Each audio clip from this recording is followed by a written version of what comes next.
So we have Yolande Leacock, who is born in Tobago and is currently based in the United States.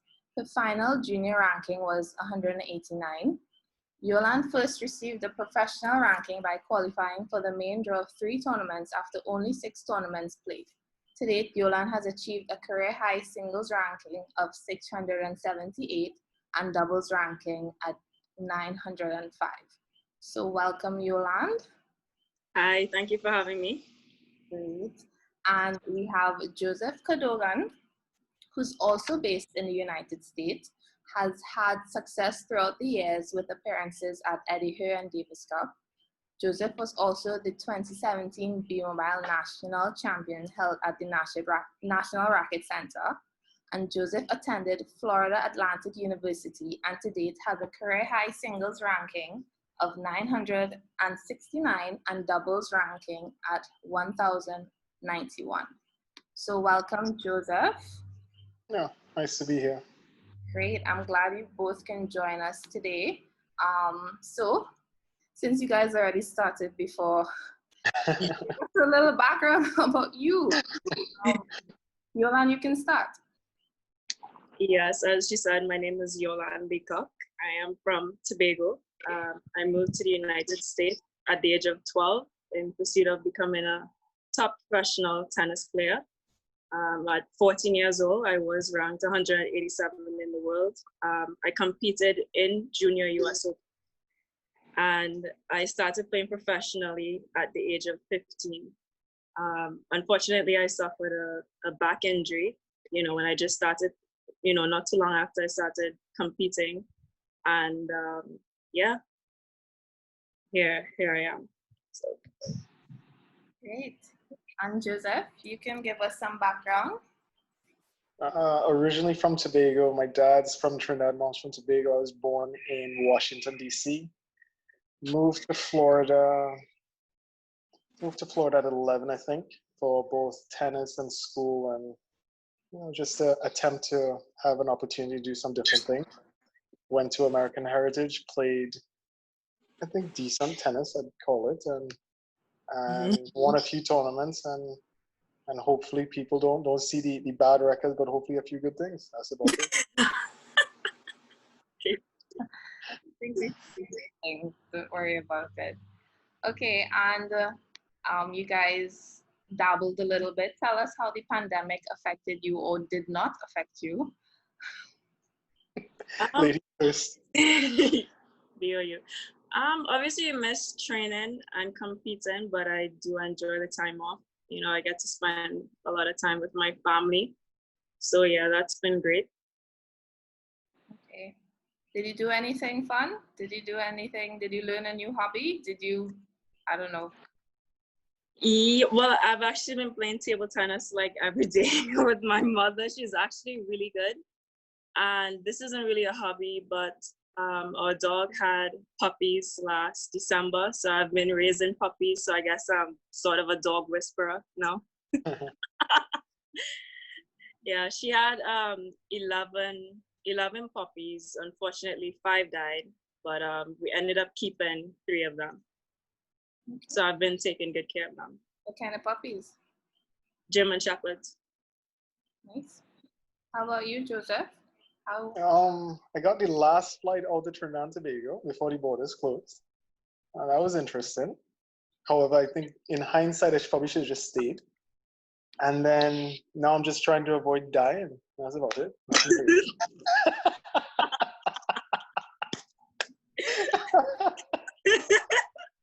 Well, you mentioned that tennis didn't stop for you at all, right?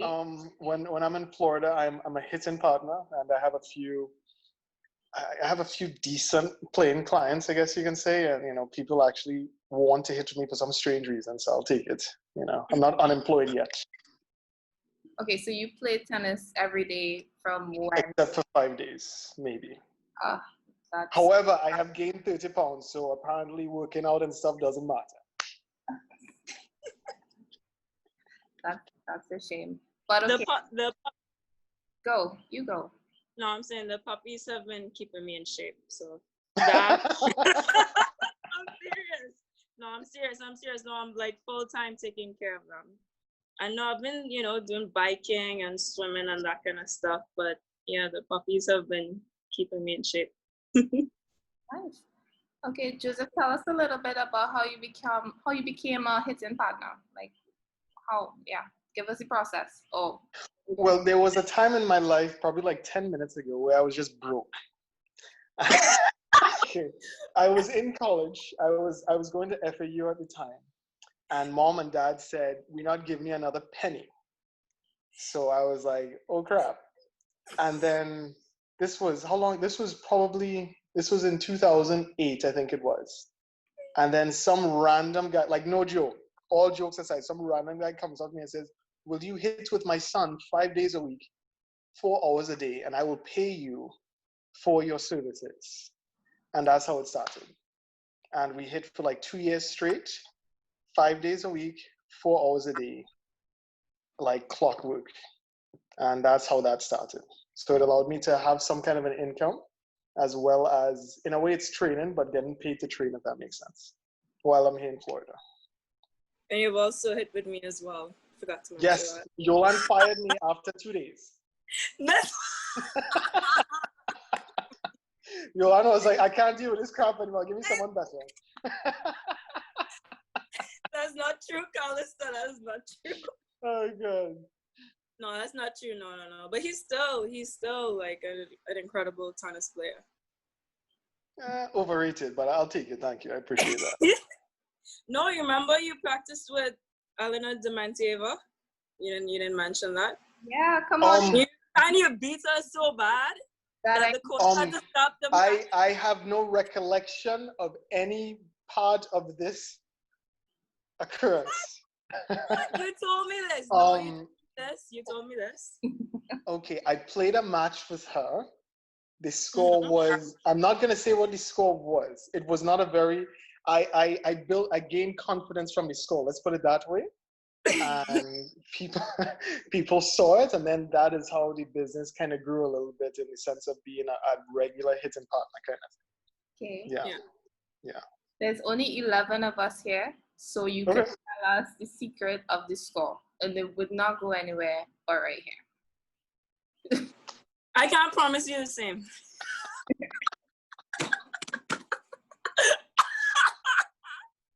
Oh, God. I didn't say a word. Right, all our secret here.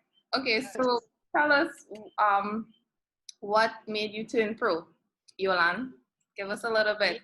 Yeah.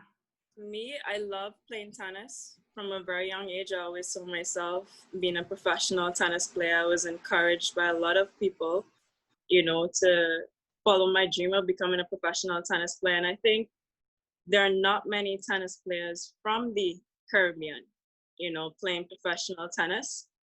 So I would like to, be one of the, the people to represent, Trinidad and Tobago and the Caribbean at that level. Okay, nice. How about you, Joseph? Well, it was either that or, picking up trash on the side of the road. I don't know. I love the idea of professional tennis, and I had an opportunity to play some tournaments, and I did okay in them, and then I figured, let's give it a shot and see. And I had some support from my parents as well as some other people, and that helps. Yeah. So what was the feeling like? Were you excited? Were you nervous? Did you be like, okay, this is exactly what I want to do and I'm going for it? What was the feeling like then? Who are we talking to? Me? Both of you. You both are professional tennis players. So I assume one of you guys. The best feeling for me was getting my first ATP point. Even winning tournaments and all that stuff, no feeling came close to that, because the first ATP point says you are now a professional player on the record. That was pretty cool. And then after that, you learn that what you see on TV isn't real in many ways, because there's a grind that comes to being on tour, traveling like crazy. Like, I miss my bed. That is all I wanted after tournaments. I just want to go and reunite with my bed. But people would not understand that because you're always gone and it looks like your life is so great. So yeah, that was a little bit deep, but sorry. Yeah, You know, that so I was gonna elaborate on what you said. Yeah. People think that, you know, it's easy, but it's not, especially when you have to work from the bottom, you know, all the way up, when you don't have that, you know, assistance, whether it's wild cards or the Yeah. finances to get ahead. It could be difficult and it could be stressful, and you know, sometimes you go out there and, you know, I was watching this documentary where, you know, this girl was saying that sometimes the result is not determined by the most talented person, but the person who, you know, has those advantages that he said, you know, because you're out there and, you know, you're stressed, you're not able to focus on the task at hand, which is winning, you know, the match. Okay, I totally understand. Is that how you feel too, Joseph?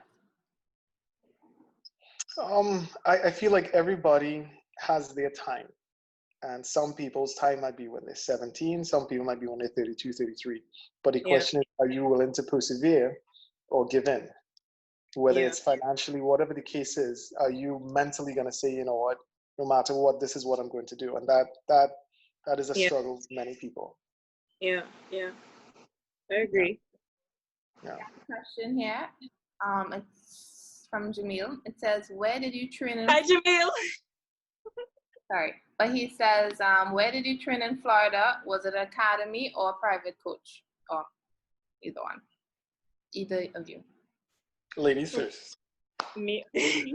Well, for me at first it was an academy, and then I was with a private coach, and it's been kind of, you know, back and forth because I've trained with a lot of different people, you know, since I've been in the States, but I've trained under both circumstances, whether it's with in a tennis academy, a coach, or having a coach travel with me to tournaments and that kind of thing. Did you mention what academy it was? Oh. Did I mention? I trained, well, when I first went there was at the Bill Adams International Tennis Academy.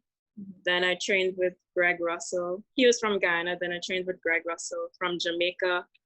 Kyle Mayberry from the United States. He's my current coach right now. I've also worked with Heinz Shady. He's from Peru.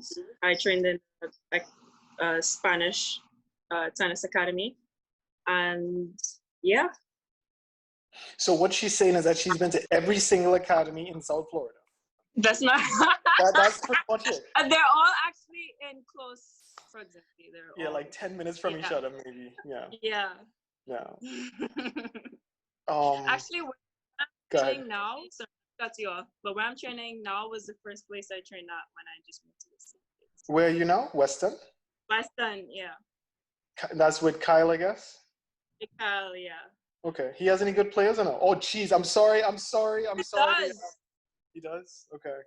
I coming over to play once COVID done. Yes, tell him that he's a partner.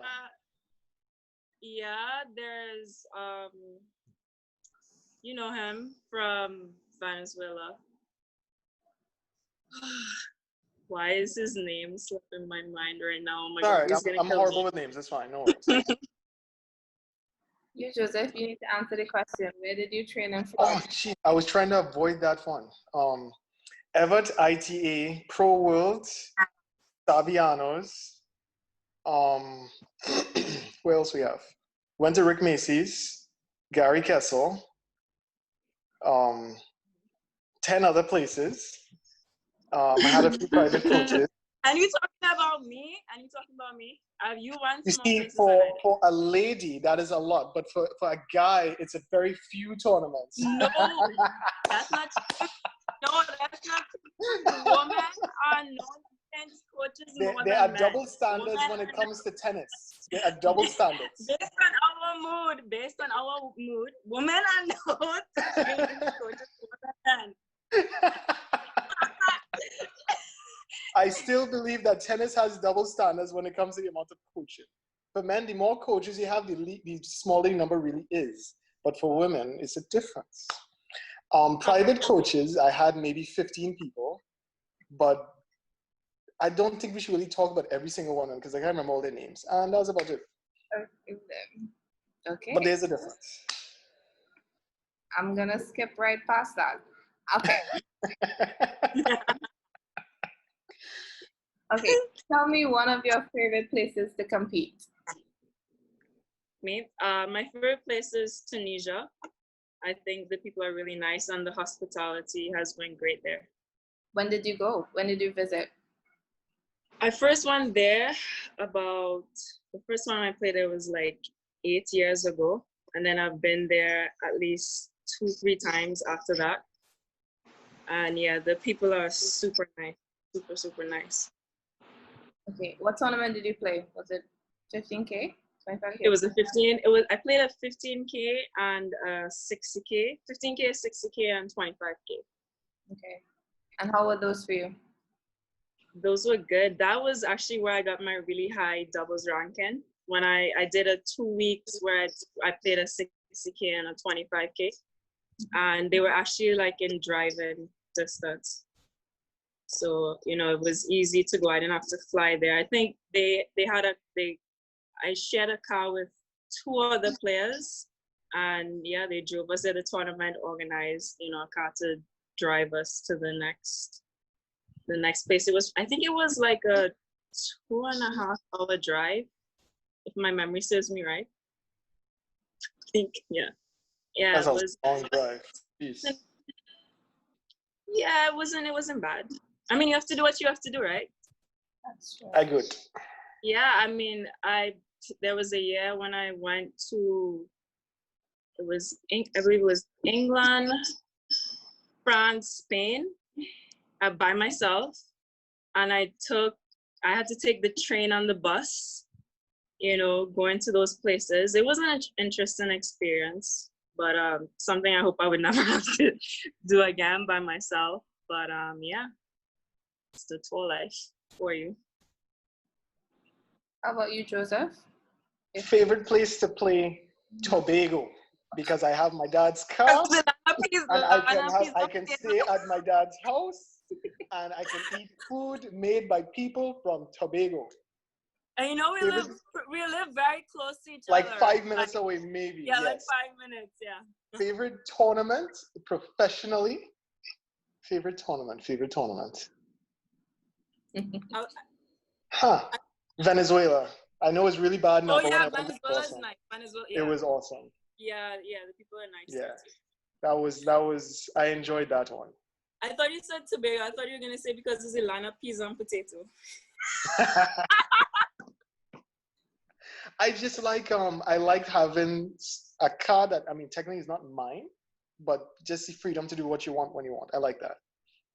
And there's no place like home, even though, yeah, you know what I mean. So yeah. Okay, so how long have you both been playing tennis? Joseph, how long has it been? Hold on, let me start counting. Do the math. Let me pull out my calculator. People trying to find out my age. Yeah. Let me steal 90. Jeez, wow, I real old boy. Jeez. I find like 5 gray hairs this morning. I died him. I died him. You died, okay. I have like a few in the front. I have been playing tennis for 26 years. Yeah. I beat me 22. Me only 22. Wow. Okay. Yeah. And what keeps you guys motivated? What keeps you going? Housing. I'm gonna go. Go ahead, Yoli. No, I'm gonna go with the cliche answer with the love of the game, but no, because like I said, I would love to be able to put Trinidad and Tobago on the world stage in tennis. I mean, I think we're renowned for cricket. We have Brian Lara, football, Dwight York, track and field, Hazy Crawford, who won gold at the Olympics. I believe it was 1976. I believe it was. But yeah, I would love to do something great for tennis in Trinidad and Tobago. So that's what keeps me going. That's good. Want to change your answer, Joseph? Are you okay with That sound like I had to change my answer, so let me change it. That's like when mom just tells you to shut up, but you keep talking. That is it's a part of me. That's the best way to put it. I don't know what I'd be doing if I wasn't playing tennis. Even if it ends up being as I get older, part time or whatever. It's just 2 hours a day every day for me. I do something tennis wise. So he still strikes the ball really well.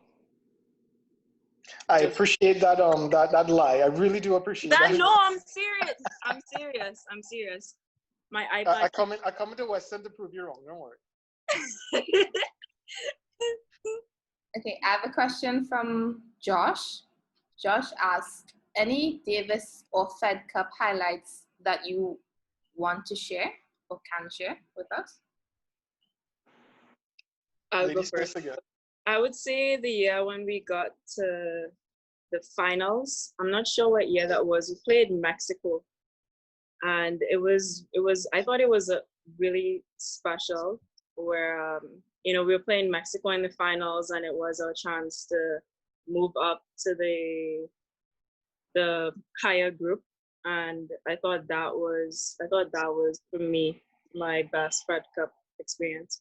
So you have to tell the story, right? You have to tell the story with your dad in the crowd and everything. You have to give the whole story. So you know the story. So it was okay. So did you Heinz? He knows Heinz. Did you ever meet Heinz? Right, Heinz. Mm-hmm. So it was that year. Heinz went with us, and Daddy was there, and it was the finals. It was like a lot of people there in the crowd. And everybody's there with they're beating their whatever. Yeah. All of that blowing and stuff. Yeah. And I think my dad was like the only one. He was like, everybody was like, I think they were yelling whatever it was. My dad and Heinz, they would be like "Bamo," and they would like just be going back and forth with the crowd, which I didn't even realize because I was so focused on the match. But apparently it was like a huge thing when I came off the court. So yeah, I thought that was pretty cool. How about you, Joseph? Yeah, Davis. Well, I mean, the last time I played Davis Cup, I think was, I can count that high. Like 10 years ago, so I don't really have any memory of it. It was nothing memorable because I destroyed the team. So yeah. Hopefully nobody remembers that. How so? Share the details. Yeah. Well, we probably lost the whole thing because of me. So I'm gonna take and I'm trying to forget that. History should just forget that one. So yeah. Okay. Yeah. Okay. I have another question from Guillermo Gomes. He asked, what advice or guidance you would give a young local player who has a dream and would be interested in turning pro like you guys? You want to go first, Joseph? That's a good question. I would say it comes down to you. Nobody can. You're gonna have people around you that say you can't do it. You're gonna have people around you that don't understand what you feel or what you believe. And when you have a vision, it's inside of you, and you have to make it happen. In my situation, I happen to be fortunate with my parents, and they believed in me, and they allowed me to give it a shot. In other people's position, they may not have the finances or whatever situations, but they were able to come from nothing and make it happen. So it doesn't matter whether people believe in you or not, or whether you may doubt yourself or not. Just go after it, and things will. I think they can come together to make it possible, but you have to believe. Yeah, and I think, like you said, you have to surround yourself with the right people. And I was fortunate as well to have the support of my parents. Because you could be very talented, but you need the right team of people to help you hone your skills as well as guide you and to help you with the mental part, which I think is extremely important. What separates the best players from everyone else is the mental part. There are a lot of talented players all over the world. Yeah. So, yeah. Okay, nice. I have a follow-up question from Fed Cup. Mr. Chufo wants to know, who were your teammates in Mexico? And it was it? It was Annalise Rose, Brianna, and Brianna Stampley. Okay. Yes. Okay. So I have another question. What goals have you set for the future? I mean, it piggybacks on some of my other questions, but if you can just clarify for us.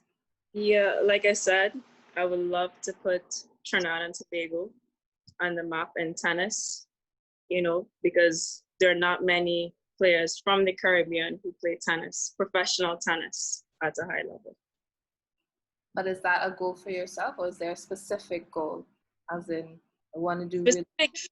Yeah. So I'd love to be, you know, one of the best players in the world.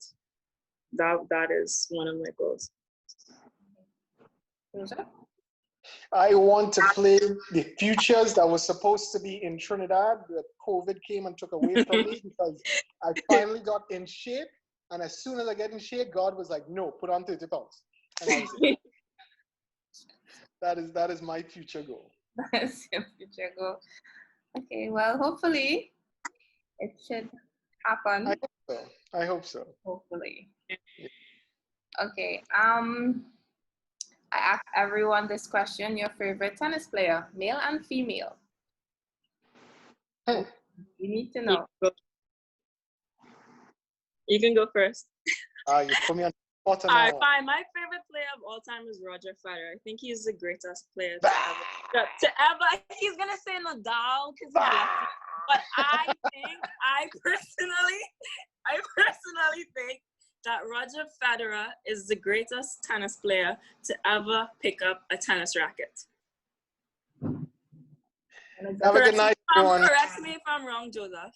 Have a good night, everyone. I will see you never again. What? Even Nadal admitted that. How many French Opens has It Federer doesn't won? matter, yo. He stands on the baseline and spins the ball. And look, I see Josh saying Roger. Yeah, Josh, Roger's he's the greatest of all times.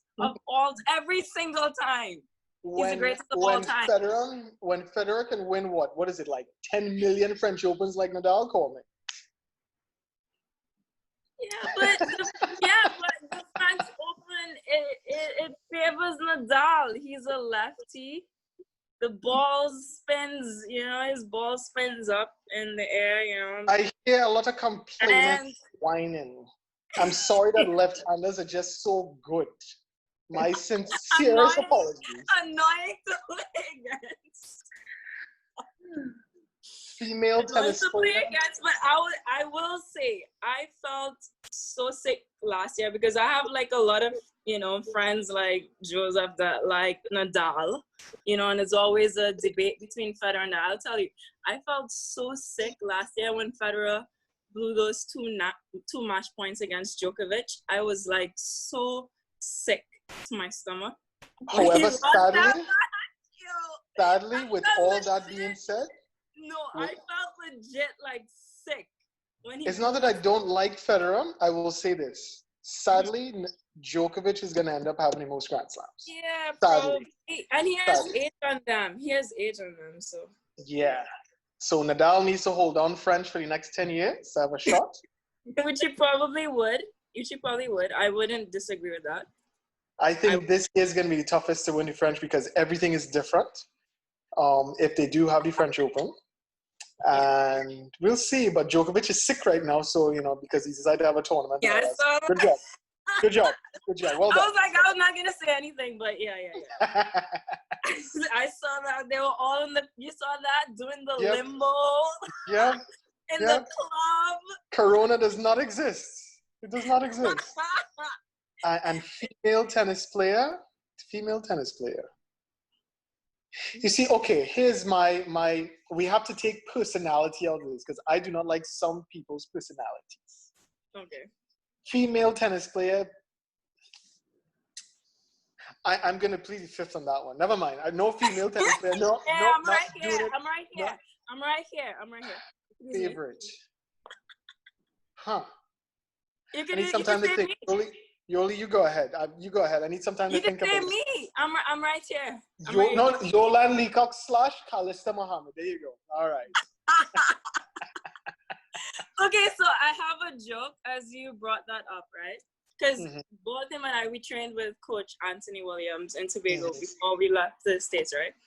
So my favorite tennis players growing up were, the Williams sisters, and I also really like Jennifer Capriati, right? So Jennifer Capriati used to have this thing where she would hit her backhand, right? And she would like release her right hand and like throw her weight back. Yeah. Right? So I went to practice. Growing up, like I would look at tennis, look at all the Grand Slams on TV, and then I'd go to practice and like try out what I would see on TV, right? So I remember I went to practice and every ball, like mid-court ball, short ball, deep ball, I hit my back and I like throw my weight back on the shot, right?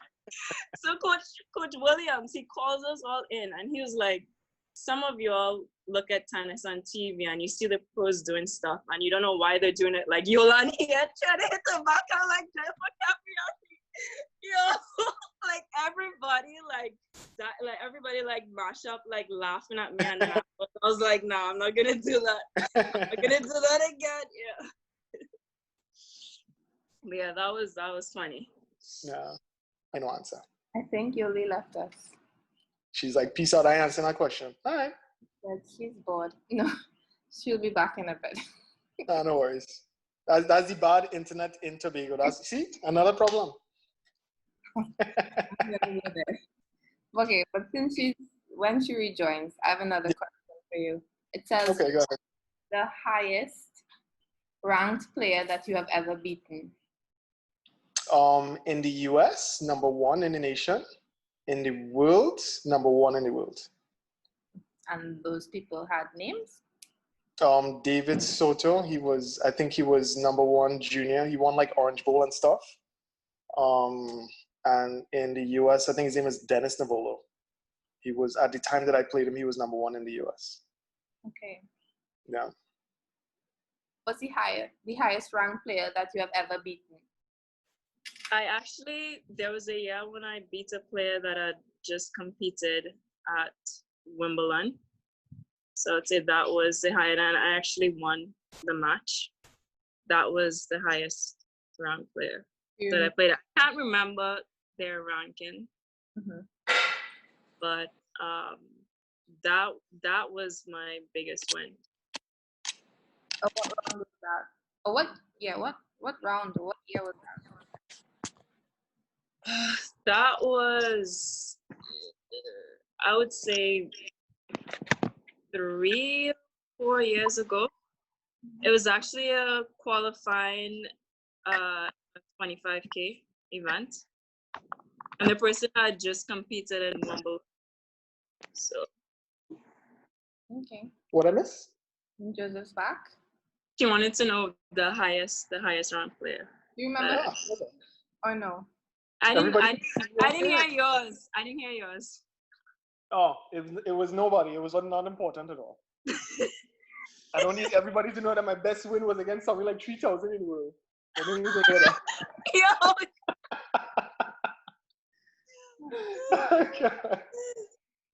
Okay, for the record, everyone, 90% of what I say is absolute crap. The other 10, that's what you take from it. Go ahead. Okay. He's lying. Everything he's saying is the truth. All right. All right, let's get into describe some of the challenges that you face on tour. I know Yolande would have mentioned travel and you would have mentioned your bed, but anything else missing? Yeah, I think if you're not I would say top 300 player, it's very difficult for you to travel with a team. In the top 100, you're able to travel with your coach, your physio, your trainer, and all that kind of stuff. And I think, players who are not as highly ranked, it is a bit more difficult. Sometimes you have to travel by yourself.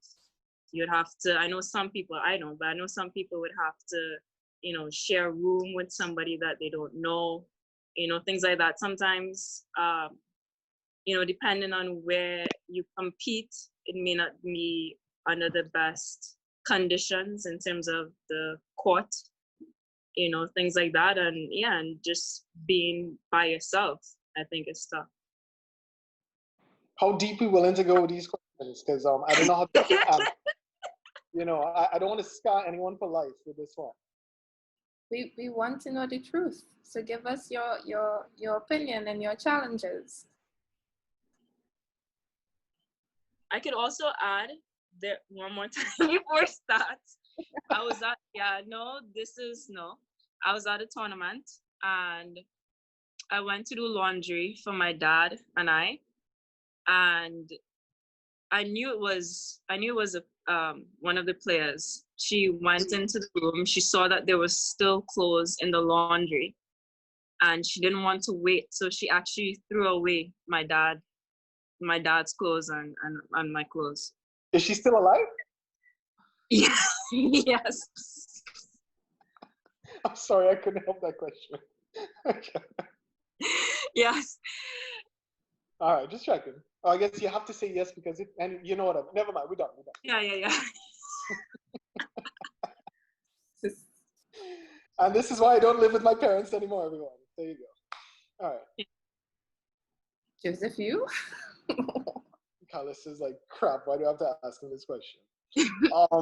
Okay, I'm going to get a little bit deep here. I'm actually going to sound educated for the first time this year. Okay. Okay, my biggest struggle was I started to play just because I could, not because I wanted to. As I got older, I started to realize that me getting older meant my parents were getting older. And as my parents got older, it meant I needed to take responsibility of what they took so long to build. And when I started to play some tournaments, on my way, I had a tournament in Peru. And I put all the work in. I put like 2 months in. I had personal trainer. I had everything. It was perfect. I was ready. I was good. And I couldn't get on the plane because I was thinking, what if something happens to mom and dad? And at the time, I was really concerned about that because as a tennis player, I'm very selfish and self-centered. It kind of, that's just who I am. Yeah. And that was the first time I actually started to think about the people around me and how my actions were affecting them. So by me not going to that tournament, I then decided that I was going to play tennis like half-time and cover for my parents so that they can spend time with each other for the other half. And once I did that, I felt better about what I was doing and how I was doing it. That was real deep, but yeah. Yeah, I guess I could go deeper. Yeah, I totally get where you're coming from because my situation is where, it's a thing when my parents invested their, money from their business into my career, so you do feel like, you have to do something, for your parents, because they have, both of our parents have sacrificed a lot for us, and yeah.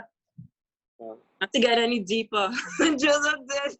Well, I hope my dad never hears this, but I have a dad who enables me to play tennis. So if I say right now, I want to go to, dear God, wherever, because COVID doesn't exist, he would tell me to go. However, I have to be the one that decides, you know what, no.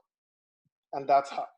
Or that was hard. And now it's getting easier because I'm like 95 years old, so it's time to grow up. But yeah. How did you balance it? Playing tennis halftime and taking care halftime or help?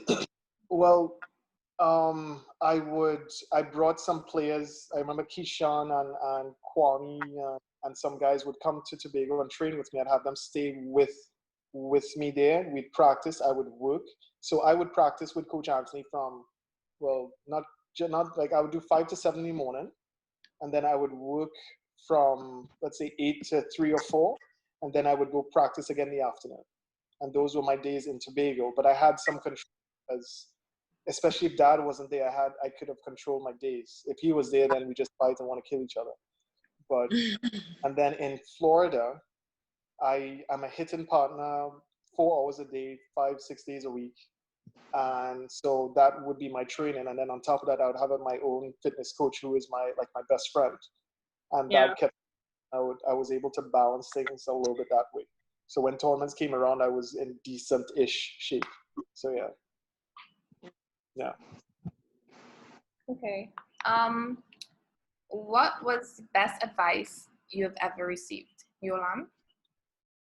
Me, I think the best advice I've received is it's a journey. You know, you don't allow one tournament to be the end all be all. You know, so I think it comes down to how you handle yourself when things are not going your way. You know, I think that's very important. It's easy to be positive when everything is working out in your favor. But you know, it's about, you know, just being professional no matter the circumstances or what you're dealing with. Nice. How about you, Joseph? Oh, jeez. Sorry.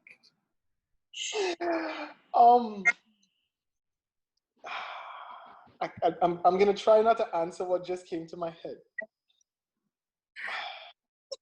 Why not? Can I specify best advice for tennis? Is that where your trouble lies? Because to you is gonna mean something completely different than what it means to me. The best advice my mom ever gave me was stop spending the freaking money.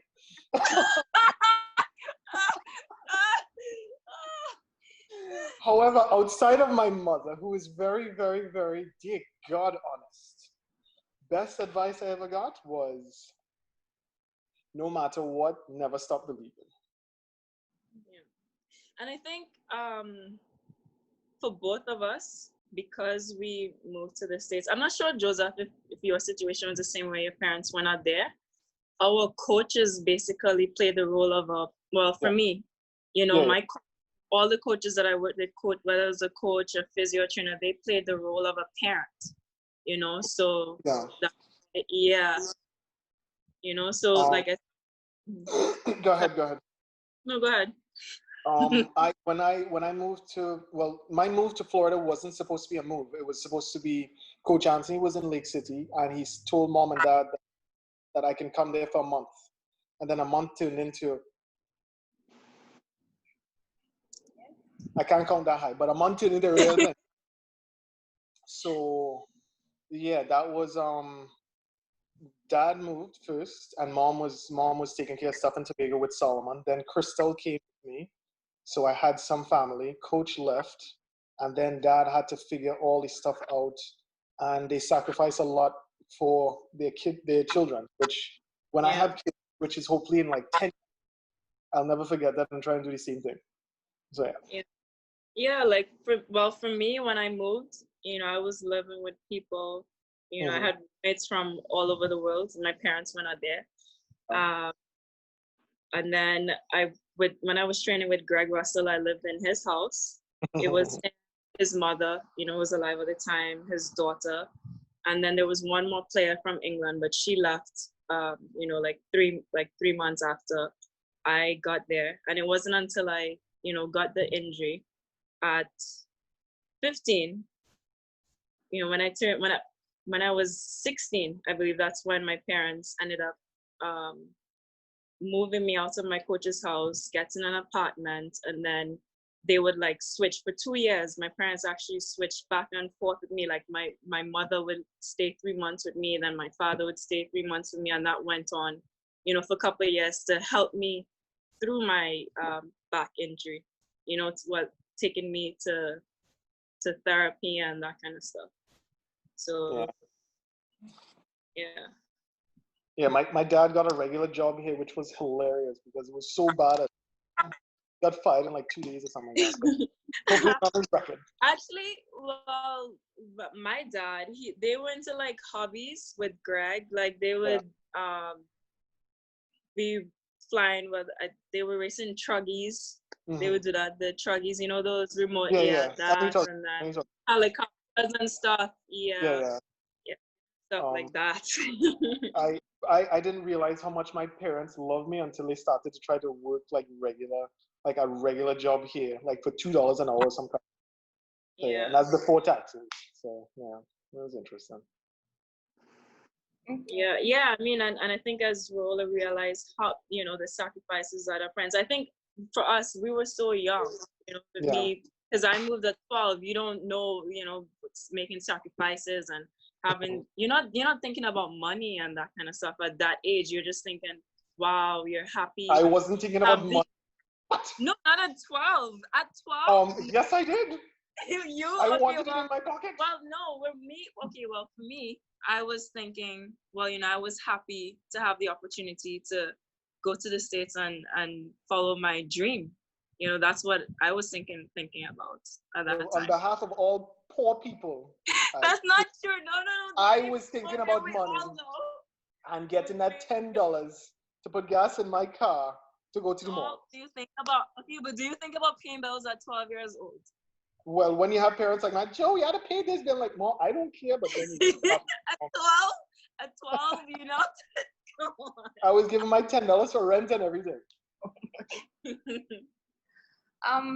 Yolande, walk us through how you felt when you had your back injury and the journey from injury to recovery to starting back playing. It was a shock. I would say it was very difficult because when the injury happened, I ended up being out a year and a half initially, and with the injury, you know, when the doctor, so it was a back injury. When the doctor saw the extent of the injury, they felt like it was something that I needed to do. They felt like I needed surgery, but because I was only 15, they felt like the scar tissue and I was still growing, it would have been a problem to return to professional tennis. So we did all the conservative treatment that we could have done. Like I said, I ended up being out a year and a half, and then I started back. When I started back playing, I was having issues with my hip, and then I eventually ended up doing the surgery at 18. You know, and then that was just a whole nother thing because I started having, and then I was out another year again, and then I started having issues with my knees. Yeah, I ended up doing 2 surgeries. Was a laminectomy and a discectomy. Basically, the laminectomy, they remove the bone, and then a discectomy, they clean up around the nerve. Because the problem was that I had, well, apart from the back pain, I had a pinched nerve, so I had issues with my right leg. Okay, question. How important is nutrition on tour? How important on tour means to other people, not me, right? It is extremely important, you know, because you want to have the energy to compete, and you also want to make sure that you're eating your protein after, because you hold on, technical difficulties. I have to fix the AC because it's like 300 degrees in here. You serious right now? It's okay, continue. You can hear us. Yeah, you don't want to get injured, you know, so it's extremely important. The nutrition it's right up there. We take commercial breaks or anything? No breaks. Listen, this is not professional. There are no commercial. What? This is not illegal. Sponsors, so you can't get no commercial break. Okay, hey, somebody just left. Go ahead. Go ahead. Right. Good. So what was the question? How important is nutrition to you? It's very much important to him right now. I feel like it's not important. But the politically correct answer is I have a regimented eating schedule that I do not miss for anything. Okay.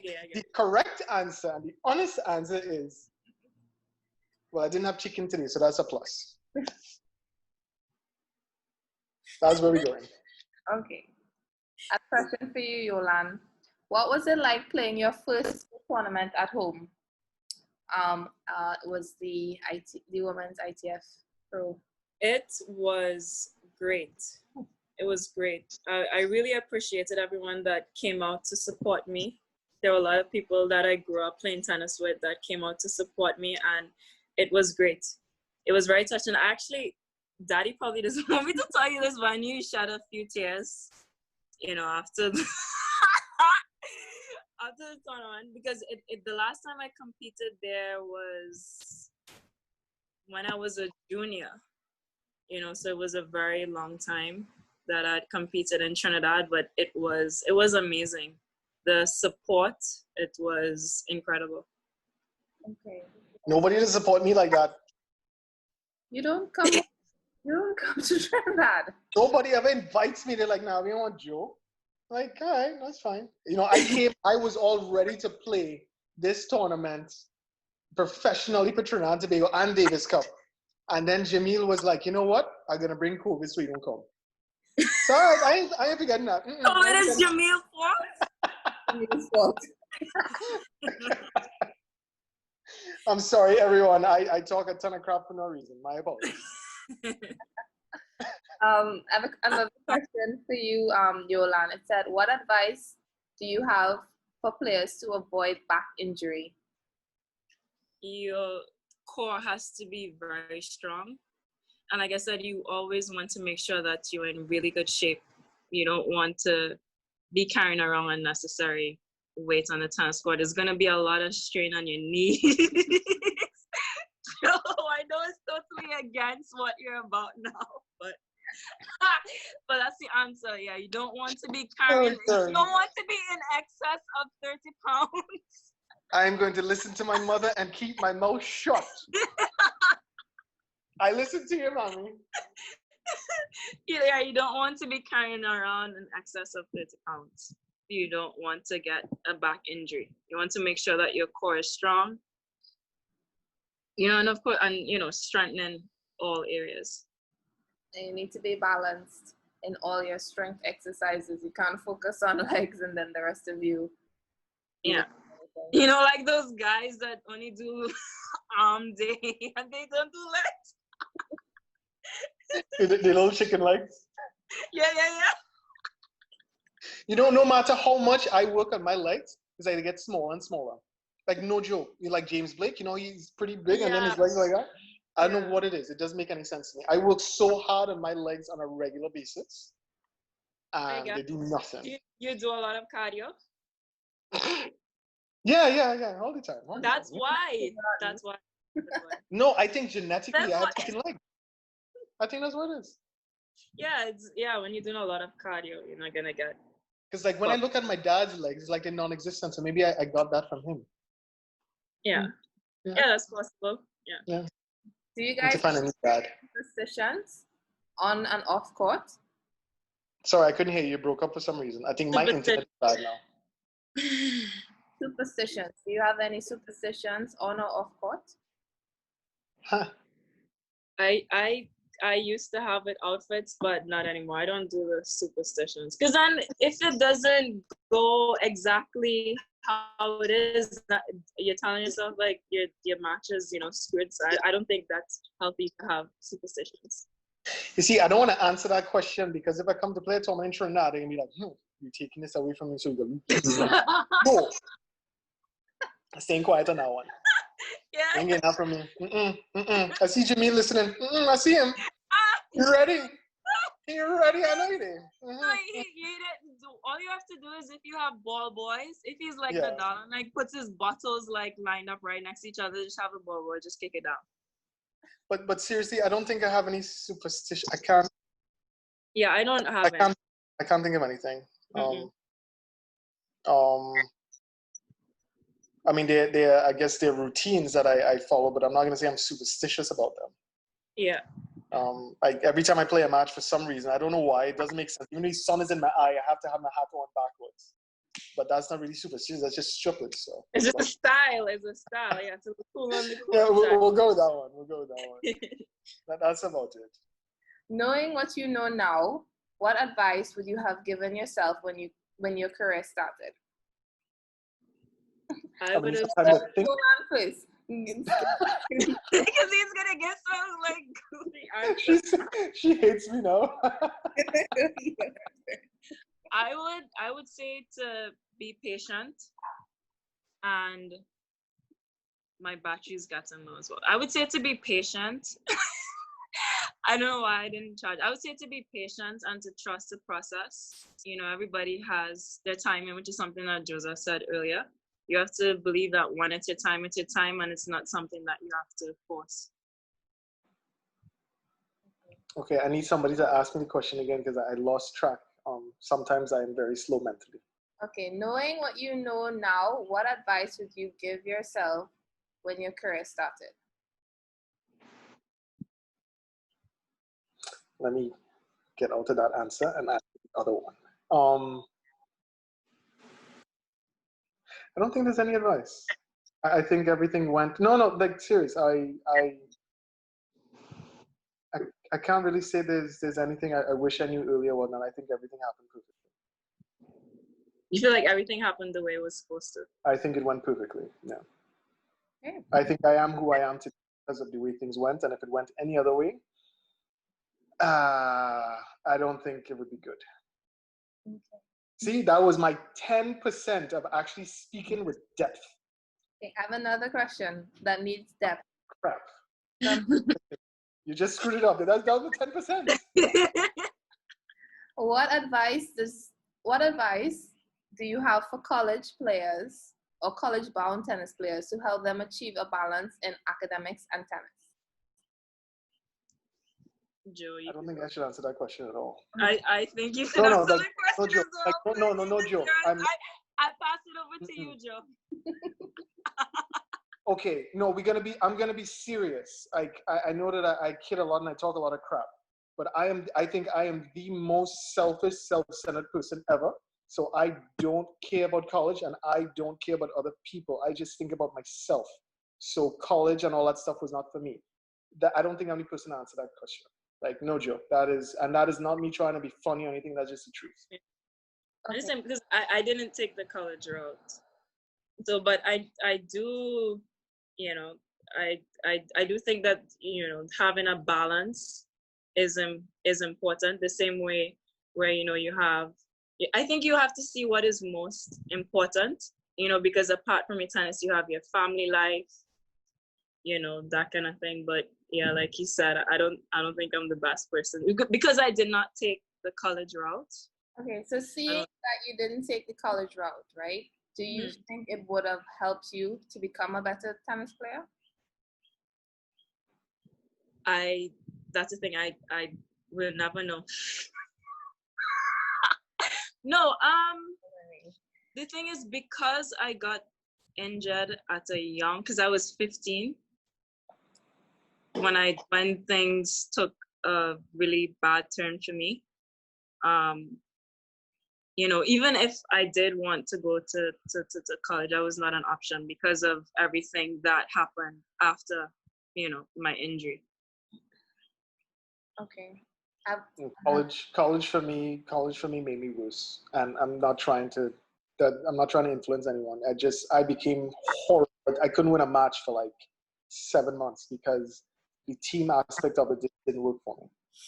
And then there are some players who did take the college route and then go on to play professional tennis. But I think it depends on the person.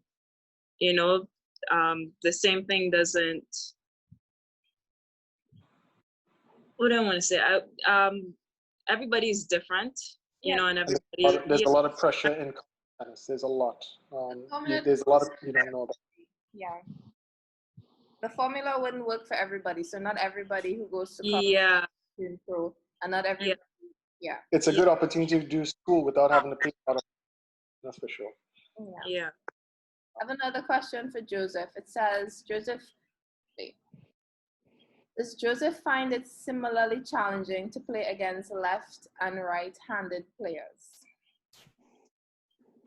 That's a deep question. Why do people ask questions? I don't like playing lefties, but I have very good results against lefties. Righty, I mean, playing against righty is normal for me, but for some reason, I have a very, very, very high winning percentage against lefties. Yeah, because a lot of And my it's big funny. lefties. Yeah. It's funny. I know of a lefty who has a really hard time playing other lefties. Yeah. Like they feel like it's difficult for them to play another lefty. Like I hate every single one of them, but I play really well against them. Ironically, I'm left-handed. I'm talking about them like I just, but you know. Like if you're not one of them. How dare those people want to be on the tennis court with me? But yeah. Okay. Alrighty. Is there anything you would like to share with us? And also viewers, you can ask your questions now if you have any.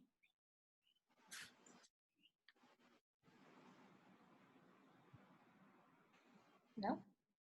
Oh, I have one. It says, this is for Joseph. It said, did Joseph consider going pro rather than college back then? Would you do it differently if you could do it over? All right, we're gonna get deep again. So, okay, this does not mean to follow my route. The only reason I went to college was for my mother. No other reason. If mom allowed me to go play tennis professionally and not go to school, I would have done so and be happy. To this day, we fight about the topic. However, I will not win because she's my mother. I think it would have been much better because I have a degree in business management, and I think I have burnt it, and it has not done anything for me in my life because you cannot teach business management. You have to go manage the. Yeah. Yep. Yeah. Okay. And Yolande, what advice would you give upcoming female tennis players? What advice? Like I said before, it's extremely important to surround yourself with the right team of people so that they could guide you. Like I said before, you can be extremely talented, but you need the proper guidance. And I think, like I said before, the mental part is extremely important. So yeah, that's the advice I would give. And I think it would also be great to have the support of your family as well. How about you, Joseph? But for male players. I forgot the question because the question wasn't directed to me. Oh my. So you're only listening to the questions being asked to you? This is why we don't play doubles. Exactly right here. Right here. What advice would you give to upcoming male players? She's so pissed. I'm sure she'll never do this crap again. Advice is, like Yolande said, surround yourself with the right people. And you also have to be a little bit selfish in getting what you want, because what you want might be different from what other people want as well. Yes. And you got to put in the long hours, even when everybody is gone and the lights might be turned off. Yeah, I agree. You have to focus on you and not worry about what everyone else is thinking. Yeah. So do you think selfishness is part of being a tennis player? Oh, definitely. Jeez, yes, all tennis players known for being selfish. Jeez, my parents can't stand me. They're like, I can't believe that kid came out of me. No, and the thing is, tennis is an individual sport. It's not like basketball or cricket or football. It's you and you alone. And everything is, it's all on you. So yeah, you do have to be a bit selfish. Which is preferable on Pro Tour? A solid ground game or a big serve? What surface? Yeah. You choose. Ladies first. I would say, well, I think having a huge serve is very important in tennis. Because you could win the point, you could just ace them. You don't have to run behind the tennis ball. And worst case scenario, you could end up in a tiebreaker if you're able to hold your serve. So I would pick a serve. having a big surf. I would take the big serve because I have not been able to crack 100 miles an hour, and that is my one right before I die. Thank you both again. It was a great pleasure, and I hope you guys both had fun. And yeah, Stay safe. Thank you for having me. stay safe and hope to see you guys soon, okay? Yeah, Okay. you ladies have a good night, and everybody else as well. Yes. Same to you. One. All Bye. right, take care. Bye. Bye.